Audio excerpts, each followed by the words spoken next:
Welcome to 21st Sports 2015 season preview for the New York Jets.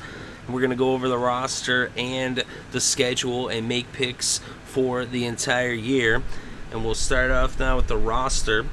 And under center, they have Ryan Fitzpatrick. Of course, Geno Smith had his jaw broken, and that really broke the Jets season. Of course, you don't know if Geno was actually going to pick up where he left off in his final game last year, or if he was going to be the way he was throughout the entire season, only having 13 touchdowns and 13 interceptions.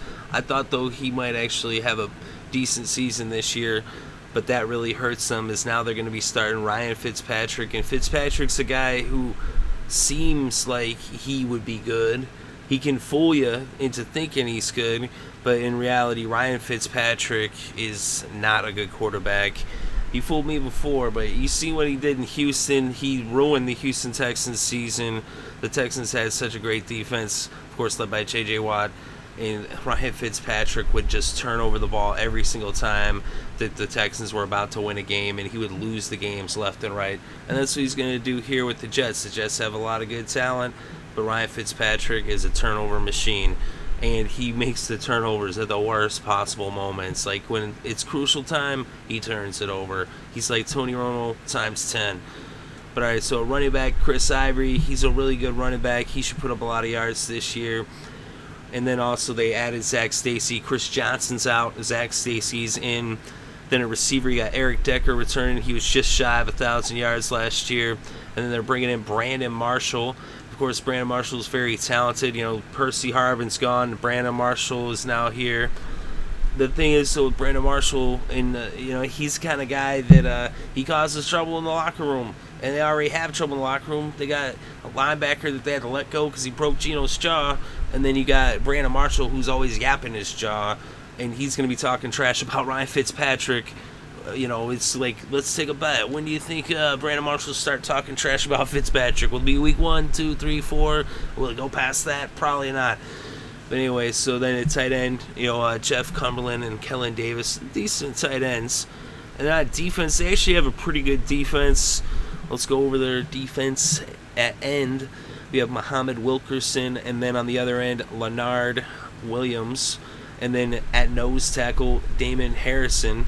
They're pretty strong up front, and their linebacking core is really good. That's the strength of their defense, with Quentin Coples on the outside, as well as Calvin Pace. And then on the inside, Demario Davis and David Harris. So they have a really good linebacking core. And then their secondary is pretty stellar, especially with the return of Darrelle Revis. Revis Island returns just west of Long Island. They're in New York/New Jersey to play for the Jets. He's back, coming off a Super Bowl ring with the Patriots, and now back in New York. And of course, Antonio Cromartie, as those two together are quite the corner duo. And then at safety, strong safety Calvin Pryor, free safety Marcus Gilchrist. So they have a pretty good secondary, good linebacking core, they're good up front. They have a good defense. But the thing is, no matter how good your defense is, Ryan Fitzpatrick will lose you games. He'll find a way. Special teams, we have Nick Folk back as the kicker. Nick Folk, that guy is consistent. If only they had the consistency at quarterback that they have at kicker with Nick Folk, the Jets would be a playoff team. But no, they don't have that. They just got good old Nick Folk.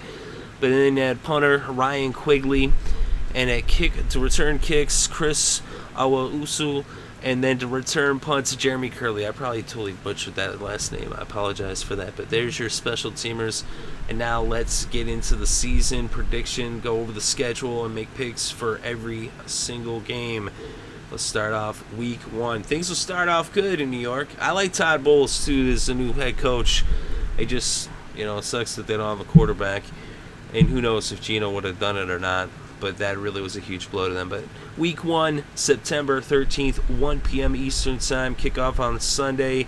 They will be hosting the Cleveland Browns, and I believe they will beat the Browns. The Browns are a team that has talent, but they just always make the worst decisions from the front office. And they're going to have a lot of trouble. And this is a team that the Jets will beat. The Jets can actually beat them. And the season will start off good in New York. You'll be able to celebrate. Yeah, we're 1-0. Things are good.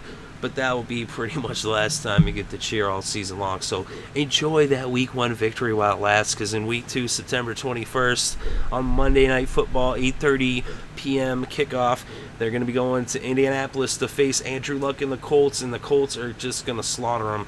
It's going to be ugly in prime time. So Week 3, September 27th, Sunday at 1 o'clock kickoff, they're going to be hosting the Eagles, and it's going to be more of the same. As it gets really tough really quick here with these two games. First on the road to Indianapolis and then at home against the Eagles. And the Eagles are going to put up a lot of points against the Jets, even though they have a good defense. But those Eagles will score on offense, on defense, and on special teams. So on October 4th, Week 4. And this game is going to be over in London at Wembley Stadium, 9:30 a.m. Eastern, Sunday morning. And the Dolphins are technically the home team, but they're really both road teams. Either way, the Jets are going to lose. The Dolphins are a much better team no matter where the game is played. The Dolphins will win this one. Of course, the Dolphins kind of robbed of a home game with that one. But then Week 5 is the bye. And the bye couldn't come quick enough. But coming off the bye, they're going to have a win. And that's Week 6, October 18th, Sunday at 1 against Washington. The Redskins are going to New York, and the Jets will beat them. The Redskins are a team that's, just has a lot of the same issues, except their defense isn't as good as the Jets' defense. So Washington will be a team that the Jets can beat. But then at this point, if you're a Jets fan, you almost want to stop listening, because I've picked them to lose the rest of their games. They will not win another game after that Washington Redskins game. And it starts off Week 7, October 25th, 1 p.m. Eastern Time. And they'll be going to New England in Foxborough against the Patriots, and the Patriots will beat them, as they're apt to do. Week 8, November 1st. It's a 4 o'clock start, 4:05. That's a Sunday game in Oakland, and I think the Raiders will beat the Jets. I think the Raiders are going to be a really good team this year, a team that people aren't going to expect to really come out, but I think that they will do really good with their new head coach. There'll be a battle of new head coaches there, but the Raiders come out on top. Then a pair of home games. First Week 9, November 8th, 1 o'clock on Sunday. They'll be hosting the Jags, and you would think maybe they could beat the Jags, but the Jags are actually a better team than people give them credit for, and the Jags can score. And the Jags don't have Ryan Fitzpatrick. He's just going to ruin everything for the Jets. So then Week 10, you got to hope, when's Geno coming back? Week 10, November 12th, Thursday Night Football. They'll be hosting the Buffalo Bills, and the Bills are going to come in there, and they're going to really beat up on them. And they used to have Ryan Fitzpatrick, actually, and they're going to really do a number on him. They'll be sacking him like crazy. They could break the sack record on Fitzpatrick in that game. Maybe even fumble record or something. But anyway, Week 11, November 22nd, 1 o'clock on a Sunday. They'll be going to Houston and the Texans. Again, it's back-to-back games where Fitzpatrick going against a former team, and the Texans will get their revenge against Ryan Fitzpatrick, who ruined their season the other year. And now they're going to sack him, make him fumble, intercept him. They're going to beat him pretty bad. So Week 12, November 29th, 1 p.m. Eastern Time on Sunday. They'll be hosting the Dolphins, and the Dolphins will sweep the season series. Not actually having played a game in Miami this year. When was the last time that happened? I don't think that's ever happened in the whole time, unless they played another game in London. Because these two teams are two of the original teams. This is a rivalry that goes back, and it's always a good game, regardless of the record, when the Dolphins and Jets hook up. So definitely an interesting game to watch. And the Jets will be a fun team to watch, except for Fitzpatrick will just drive you crazy if you like the Jets. If you don't like the Jets, then you really like Fitzpatrick, because he's going to be screwing things up big time. But he's going to be making plenty of headlines as long as he's behind center. You can only wonder, when's Bryce Petty going to come in there? That's the one bright spot. If you're still listening and you're a Jets fan, you got Bryce Petty to look forward to.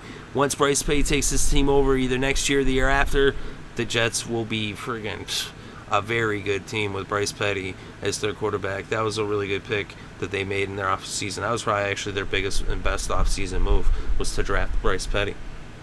Anyway, Week 13, December 6th, at the Giants, which basically is a home game because it's, they share the stadium.